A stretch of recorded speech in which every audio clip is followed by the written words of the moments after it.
सराहना की जाए। सचमुच ये हमारे सिंधी समाज के लिए बहुत ही गर्व की बात है कि हमारे इकलौते महामंडलेश्वर हमारे शहर संतों की नगरी साईं रूपाराम साहिब जी के जन्म दिवस के उपलक्ष्य में पधारे हैं। साथ ही साथ 11 अन्य शहरों के संत भी हमारे साथ पधारे हैं।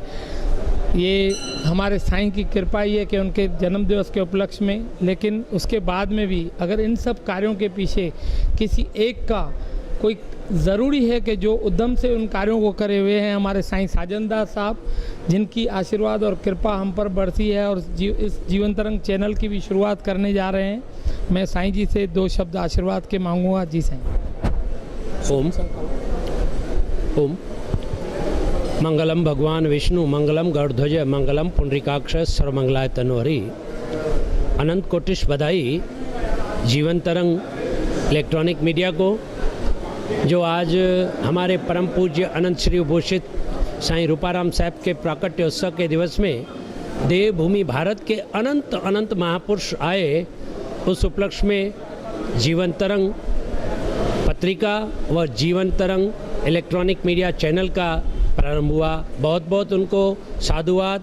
मैं ये कहूँगा जीवन तरंग, जिस तरह जीवन कहते कि इसको है जब आदमी का जन्म और आदमी जब देवलोक हो जाए उस बीच की यात्रा को जीवन कहते हैं। और उस बीच की यात्रा यानी तरंगों से ना उठे, जिस तरह तालाब का पानी शीतलता से खड़ा रहता है तो आखिर मैला हो जाता है, नदी का पानी हवा से और हिलोर मारता हुआ तरंग देता है तो उसकी तरंगों को देखकर वो जीव प्रफुल्लित होता है, खुश होता है। तो मैं तो इनको कहूँगा अनंत अनंत बधाई, जो जीवन तरंग सनातन धर्म व संस्कृति व सभ्यता हमारी सिंधियत के लिए एक बहुत बड़ा योगदान इनको देना है। जो आज हमारी सनातन संस्कृति सभ्यता सिंधियत और हमारा जो मुख्य रूप से खान पान आभूषण भोजन ये सब विलुप्त होता जा रहा है,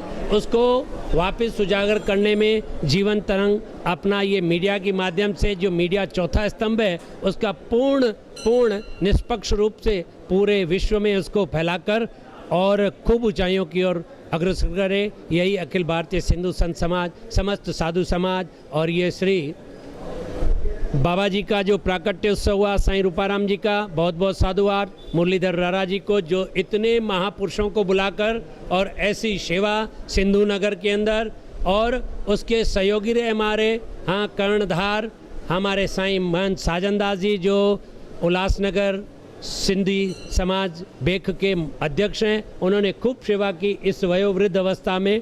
परमात्मा इनकी आयु उस बालक मुरली को और यहाँ की पूरी साध संगत को, सिंधु नगर को, अपितु नहीं पूरे विश्व को, सिंधियत और सनातन के लिए महामंडलेश्वर स्वामी हंसराम का अनंत अनंत बधाई। ओम शांति।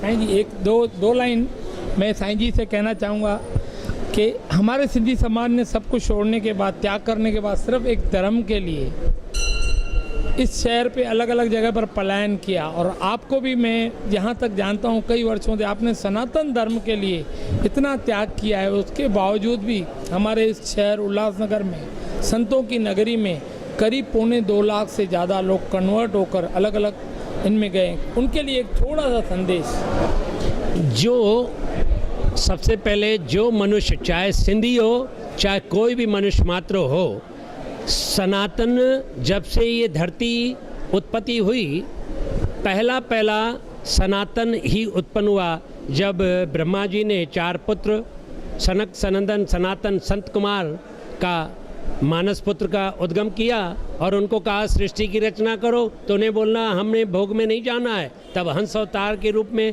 ऋषियों का अवतार हुआ और उसी को जो नियमावली बनी जब ब्रह्मा जी ने सृष्टि बनाई, उस नियमावली को सनातन कहा जाता है। और सबसे पहले सृष्टि के साथ ही सनातन की उत्पत्ति हुई है। मैं ये बता दूं, सनातन अनादि है और उसका अंत नहीं है।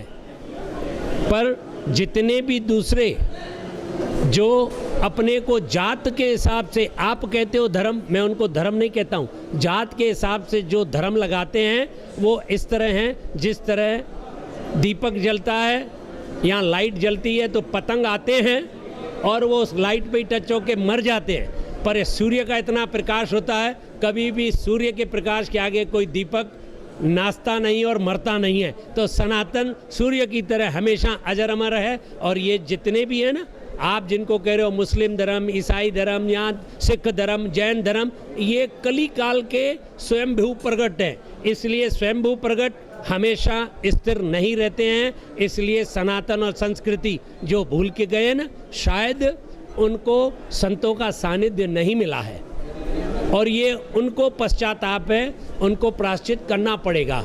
84 लाख योनियों में मात्र एक जीव ऐसा है जो स्वयं खाकर और वापस जब निकाल दे तो कोई चाटता है। जिसको अभी ग्रहण किया हो भोजन और उल्टी आ जाए, कोई उल्टी को खाता है?